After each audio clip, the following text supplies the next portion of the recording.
Hello and welcome to the FMCC webinar, Risk Management and Mitigation through Strategic FM. I do want to apologize for the late start. I had a little miscommunication with myself on the time. And we'll go ahead and go to the next slide, please. And this is the vision statement of the FMCC. And then the next slide, please. The FMCC does want you all to know the different opportunities they have. They have Ask the Expert, Find a Consultant, Locate a Speaker, and other online educational resources at the fmcc.ifma.org. Next slide, please. And we also want to thank our sponsors of these webinars. And next slide, please. And I am your moderator, Joshua Amos, and we will be going through the presentation, the PowerPoint. There will be a recording made of this PowerPoint, and it will be available later at the FMCC website. Next slide, please. And next slide, please. Okay, these are the learning objectives for our presentation. I do want to let you know if you do have any questions during the presentation, please type them into the chat box, and during the Q&A portion of the webinar, we will go over them. At this time, I want to go ahead and turn it over to our speakers, Andreas and Reinhold. Go ahead. Hello everyone, this is Søborg, Head of Group Risk Management and ISS. I'll be one of the speakers today and was one of the ones behind the white paper. I've been working with risk management since 2011 within ISS and definitely seeing the trend within risk management related to facility services. That's my background, and I will move on to Reinhard. Hi, this is Reinhard from Austria. I joined ISS more than 25 years ago, and my responsibility area currently is business development in the area of integrated facility services, and I was one of the co-writers of this white paper like Anders was. Next slide, please. So this presentation is about risk management, and especially in respect to facility management. The way the presentation is structured is that we'll first go through, I guess, basics around risk management, why it's important to facility management. Then we'll touch upon the key elements within the risk management process and a internal control management system. Then we'll move on to a few examples of how to deploy that, and we'll end up with a conclusion followed by question. So risk management, why is that important? I guess this is more from a holistic point of view, and what has happened in recent years through most regions throughout the world is that the regulatory requirements to risk management has increased. For those of you who joined from US, you might be familiar with the SOX requirement for listed companies in US, and a comparable, although less restrictive requirement in Europe, being the 8th European directive in respect to risk management. Both of those ties into the corporate governance requirement in respect to how you manage risk within your business, and both of them are somewhat new. They both have requirements to what needs to be in place when you are listed companies in respect to risk management and internal control system, and basically supports that shareholders get adequate information of the risk they are exposed to when they are invested in companies. Although these regulatory, I guess, requirements has also impacted other non-listed companies, so there's been a trend in general towards working more structured with risk management, and what we'll touch upon is, of course, how that also is impacting facility management. Some other trends which are more business oriented are those that relates to the maturity within supply chain risk management, where especially outsourcing of facility management is key, and what has happened is that companies are becoming more aware of their supply chain, including those that relates to the facility management. So risk management, why and how? Well, basically, this slide highlights some of the influences on risk management. On the one side, you have the external forces, which could be legal initiatives, local legislation, and so on and so forth, that actually sets requirements to the risk management that needs to be in place within an organization. That could be everything, especially within the FM arena, from fire systems and sprinklers and compliance check to more broadened legal requirements. On the other hand, obviously, you have the internal requirements or influences on a company's risk management process That could be the systems they have in place, their organizational structure, including the facility management organization, and their existing internal control system, and obviously also the governance structure. And then finally, when we speak about implementing a risk management system, then there's a huge benefit of using existing tools, such as those which are available and will be presented today, although only on a high level to actually ease the implementation of a risk management process. But coming back to facility management, why is that even relevant? Reinhard, will you take over for the next slide, please? Yes, the first question which rises, and as already mentioned, risk management relevance of FM. Of course, yes, buildings and installations, facilities to which FM is relevant represents, of course, an important company asset. So which risk influencers are we confronted with if it comes to a company? Of course, on the top, the strategic risks related to the strategic orientation of a company. On the left side, the company assets. On the left bottom corner, you see some figures from an IFMA paper, FM shares of company assets. Up to 25, from 25 to 50% of company assets are in a way related to facility management. And on the right side, the company expenditure. So 10 to 90% of all the expenditure of a company across all industries are related to facility management. And of course, in the middle, the fourth risk influencer is the operative risk, applied to the technologies and the implemented processes of the entities, and the material, the financial effect on the financial statement of a company. So Anders now will go through with you to the second slide of the relevance of TFM.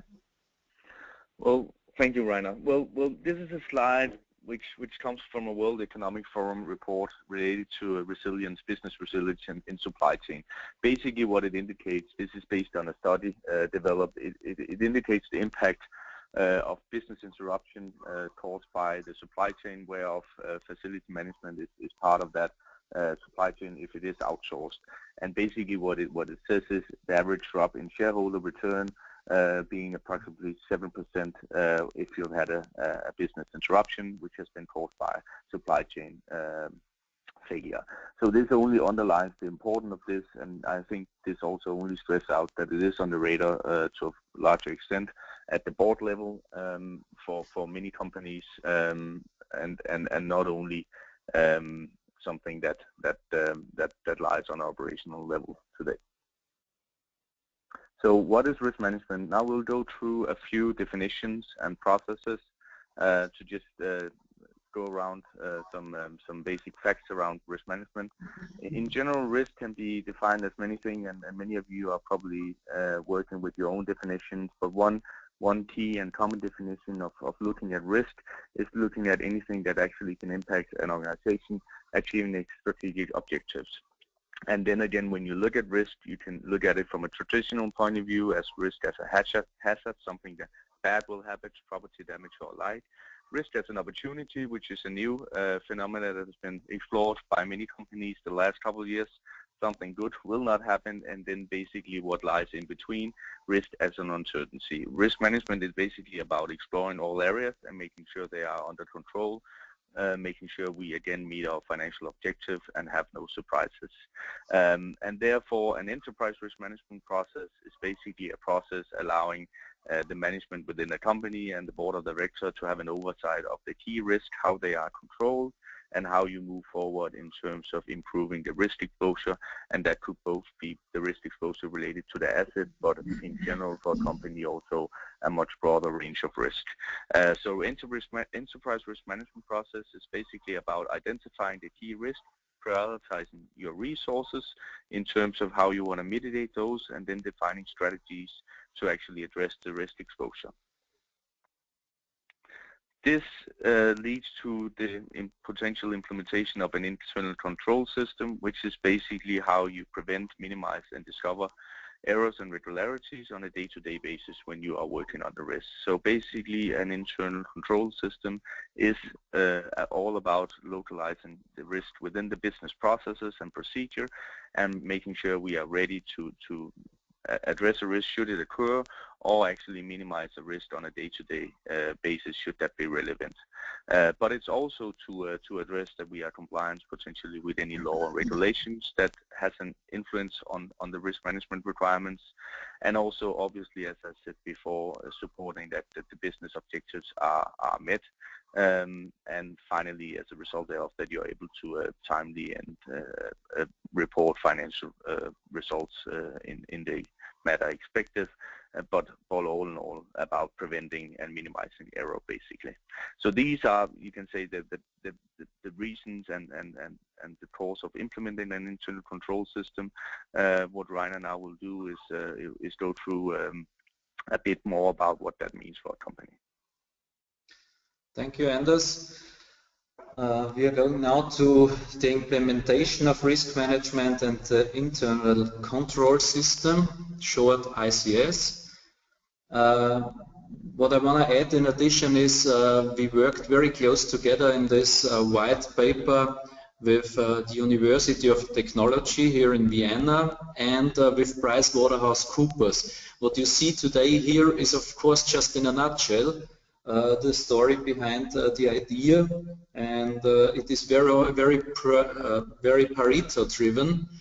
But when it comes to the risk management implementation part 1 on this slide, it is all about the identification of the risks and of course the opportunities. So there is always with a risk hand in hand also the opportunity. So the first step is to discuss the risk appetite driven by the top management of an entity, and so that means are they going for more risk to save first-hand money, not thinking about risks which could occur based on the way they go in terms of risk appetite. Afterwards, it is all about the identification of risks and opportunities in a risk map, as you see on the right side, which we created together with PricewaterhouseCoopers.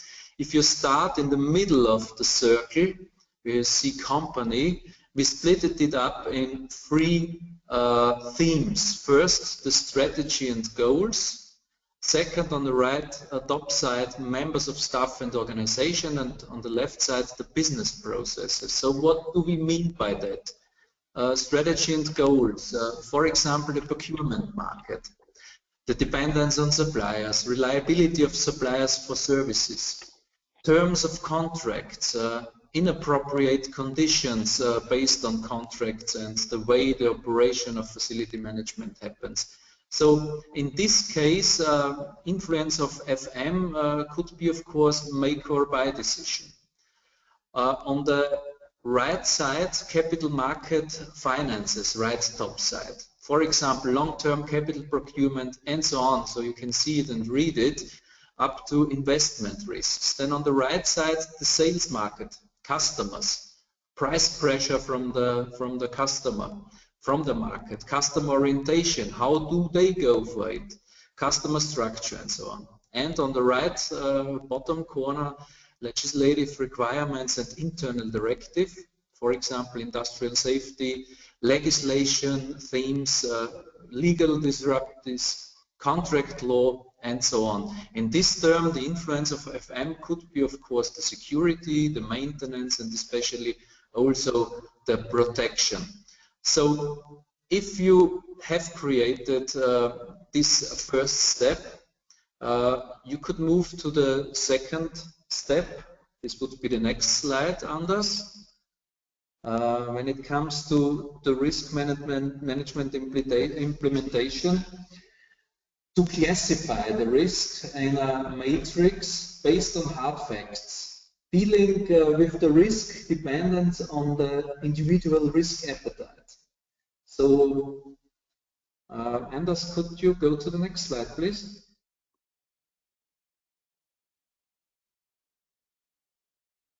Yes, this slide, Reinhard. Okay, so I cannot see it now. I think the visitors can also not see the next slide. It takes a little bit. What did we do there? So I will start, and I guess it will appear on the screen.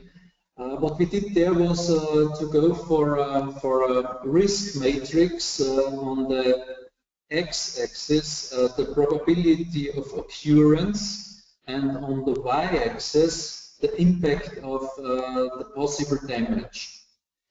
So we did just open.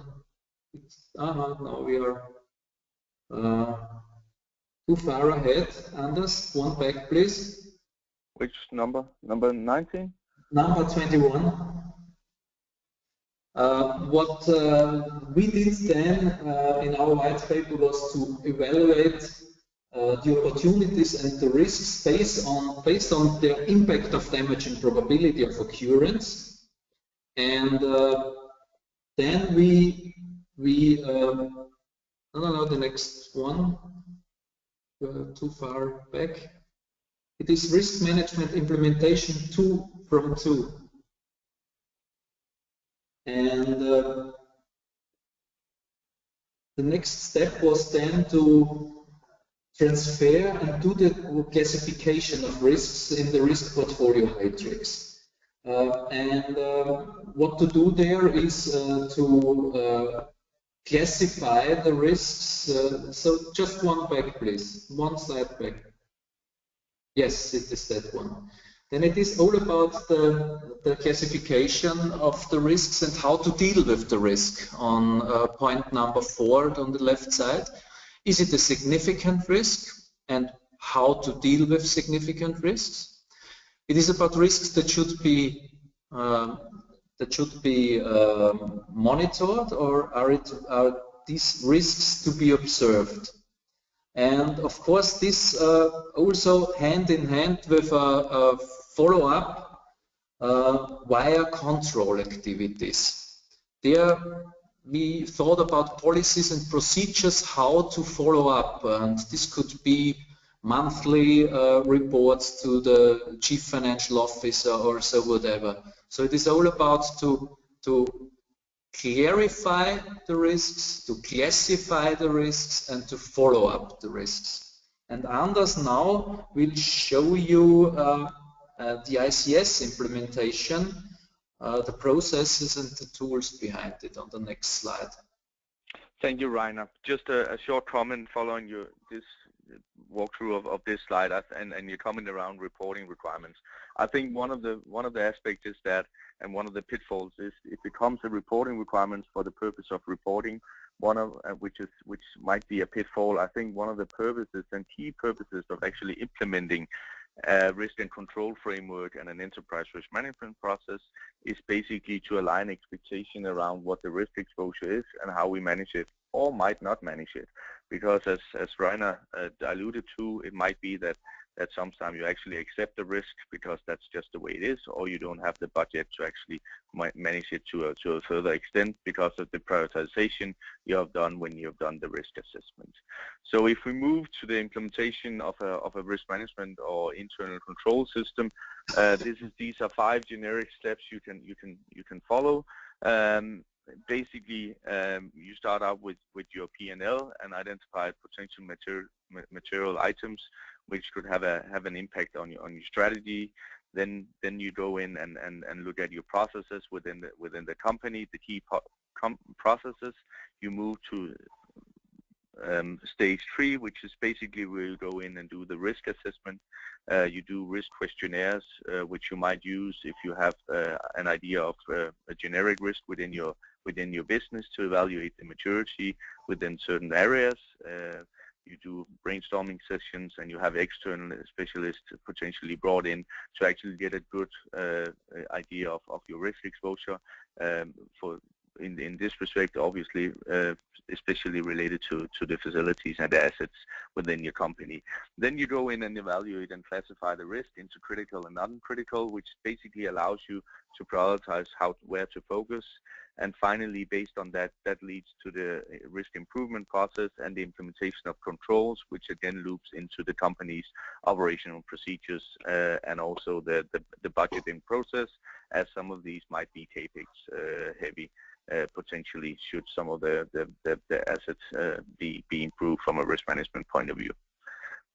This slide basically stresses out some of the four of the basic strategies to dealing with the risk. The first one would be avoiding it, basically just removing the risk completely from your company. You could minimize it through risk management. You could share it either through outsourcing, which brings on a different dimension of risk, obviously, and requires other measures in terms of control of subcontractors or third parties. Or you could share it with insurers or other facilities like that. Finally, as I said before, you could simply accept the risk as it is at a level where you either cannot further minimize it, or you simply just accept the risk level as it is. Next slide. Rainer will go through a few examples. Yes, so as Anders mentioned, I want to show you on the next few slides two examples. The first example is the preparation of a risk and control matrix for an FM process, what I've showed you before in theory. And the second example will be an implementation of an ICS activities in an existing FM process. And if we move to the next slide, we can see a short description of the first example, inspection and maintenance of facilities and installations. It was all about to prepare risk and control matrix. This we did together with the Vienna University of Technology. The scope was the planning and the execution activities of inspection and maintenance of facilities and installations. So we didn't go totally in details, of course, so there is no specific activities in details which you will see. And the objective was to analyze the current conditional state of the facilities and or the installations. And second, the analyze of the potential measures to improve the current state through maintenance measures. And you see then the risk and control matrix on the next slide. And how did we move on there? So we splitted up this risk and control matrix into 3 columns, which you will see in a few seconds on your screen. It takes a little bit. I guess you cannot see it right now, but in a few seconds. There are, yeah, now you can see it. The risk and control matrix, it is split up in 3 columns. The first one is activity. The second is the risk or the risks which could occur.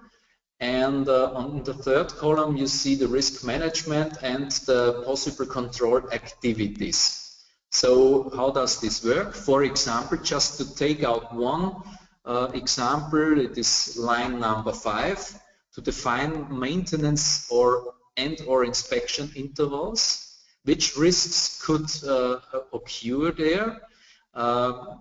So first of all, to do the identification of the potential risks, and the maintenance intervals could be too frequent or probably too seldom. How could we solve it? How could we manage it? To verify standards and documentation. So to go for documentations and to go for a way how to avoid the pitfall in terms of having any risks in that.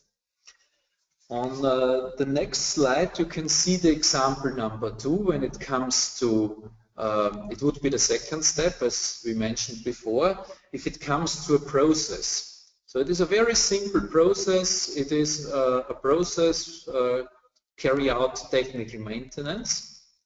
And how to implement, for example, there an ICS activity. So if you go from top to the bottom of the process through all the stages of the process, we identified together in this process, three parts of the process where we could work out ICS points.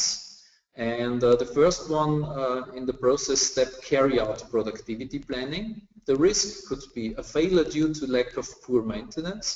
The control activity could be maintenance schedules, and of course drive it via CIFM tools in terms of supporting it and managing it. The second part of the process which could have an eye would be the process step, internal control and the perform approval. The risk could be no accurate documentation of the activities which are performed. The control activity could be to have a work order, of course, an automated work order created via a CIFM tool, and to define exactly which activities are to be performed in this work order.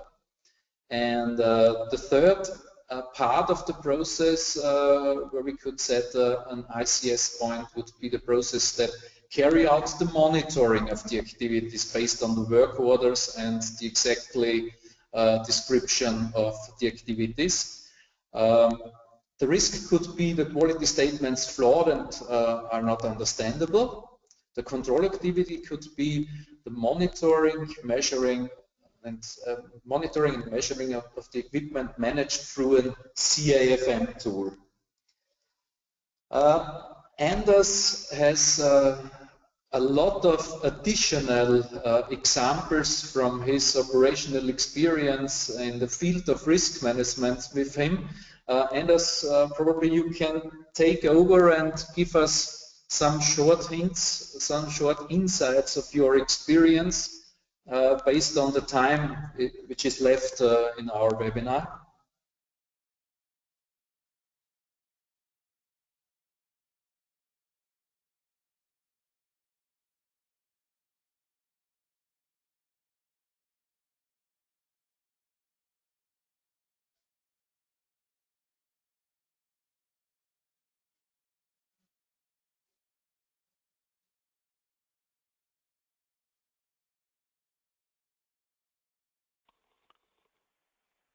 Anders? Yes, thank you, Reinhard. I was just had a bad connection. Thank you, Reinhard. I would be happy to share a few examples. The last one you shared was a good one because maintaining of technical equipment often is linked directly to the client's business resilience and therefore linked to one of the strategic risks of many companies, that being business continuity. That's basically one of those that we see is prioritized the most and has been the most recent years.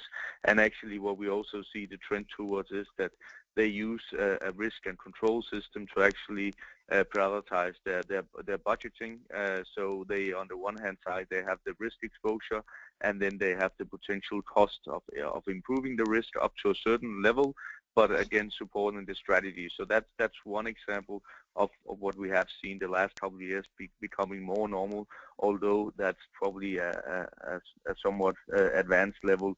A more, I guess, unique aspect we have seen in the recent years is data management.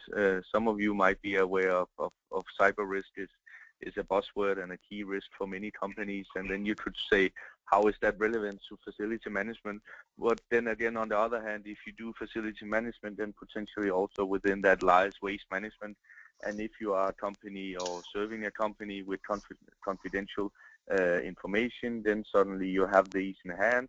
And what we see is happening now is that the risk management is coming through there, and the procedures around data management, data security training is actually being something that is being prioritized. Obviously within special industries and sectors where that exposure lies, but it's just another example of the trend within risk management within FM.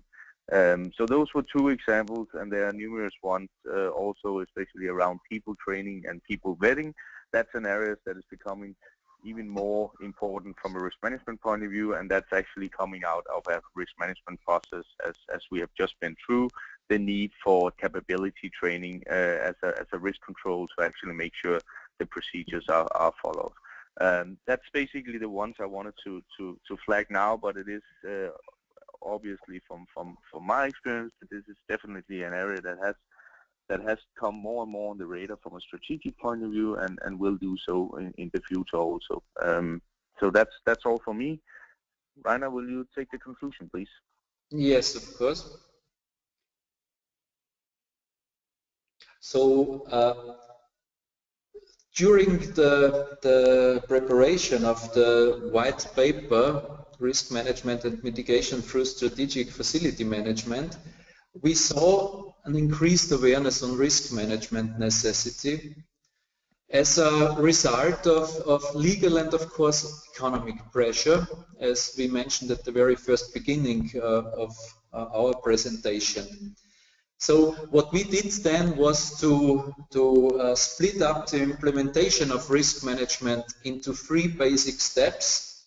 The first one, the risk identification through the risk map, which leads us directly into the risk evaluation and classification through the risk matrix, and then the control measures based on risk appetite.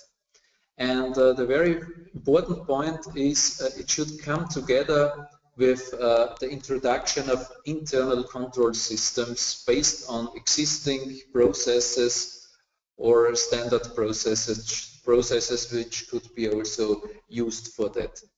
So does facility management play a role in the management of risk, and is facility management able to support risk mitigation? We would say, after preparing the white paper, yes, based on 2 figures.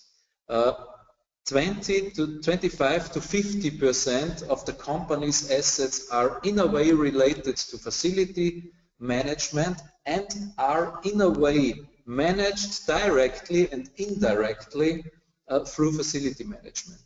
And 10 to 19% of expenditures of entities, companies, are related to facility management. It depends on the industry, therefore 10 to 19%. So facility management plays a vital role in the organization's supply chain and processes, of course. So ultimately, efficient FM and outsourcing of facility management can substantially contribute to risk mitigation and risk management, of course. So if you are interested in the white paper, we could support you with the white paper on an electronic way. So this is an offer to FMCC. We could hand it over to you, and if you're interested, you could probably then go via FMCC for this total white paper to go through in more details.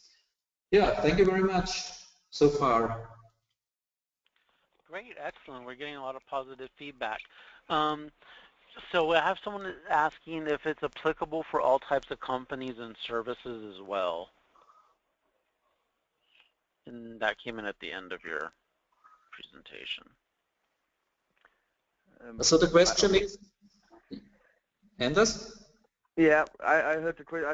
I believe, so everyone here, the question was whether implementing a risk management process and control system is required by all companies. No, it's not. The legal requirements or regulated requirements we refer to are only related to specific and primarily listed companies. But you would often find within your local legislation that there are requirements to risk controls to be embedded, also many of those related to facility management. I would though say the risk management process and the internal control system being set up and formalized, I think the latter is quite important to stress out, because I'm sure most of all of those that listening today are working with risk management to some extent, but by implementing a formal approach to this, you are sure you're aligning expectations with the various stakeholders within your business around what is managed and how it's managed and what is not managed. So it's not applicable to all companies, but you could definitely scale it up or down. You don't need a heavy neither organizational setup or anything else or a system Obviously that helps, but you can definitely scale up this methodology, which we've just been through, to any size and type of company. Absolutely.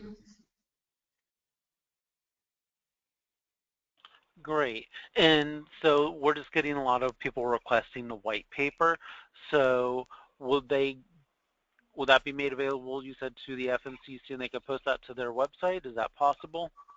Yes, so we will support you with the white paper after this webinar. So just let me know whom I should send it, and you can make it available on your FMCC homepage, of course. Okay, excellent. Okay, we'll give it just a moment to see if anybody else has any other questions, and then we will wrap it up. And then if anyone has any other questions, are they free to contact you? Yeah. Okay. Yeah, absolutely. And if you could go to the next slide, please. Okay, and this is just a little note from the FMCC about their upcoming webinars. The next one is Managing Human Error, the leading cause behind workplace incidents. And don't forget, World Workplace at Denver in October. The FMCC will be having a meeting there as well, and we'd love to see you all come out. Next slide. There we go. And the FMCC does like to make everyone aware of the other councils that are out there and open for people, and that they're a great resource for additional information. And last slide. The Reinhold and Anders, I want to thank you very much for a great presentation and bringing us this valuable information. And thank you for your time. Everyone, you have a great day. Thank you very much. You're welcome. You're welcome. Bye.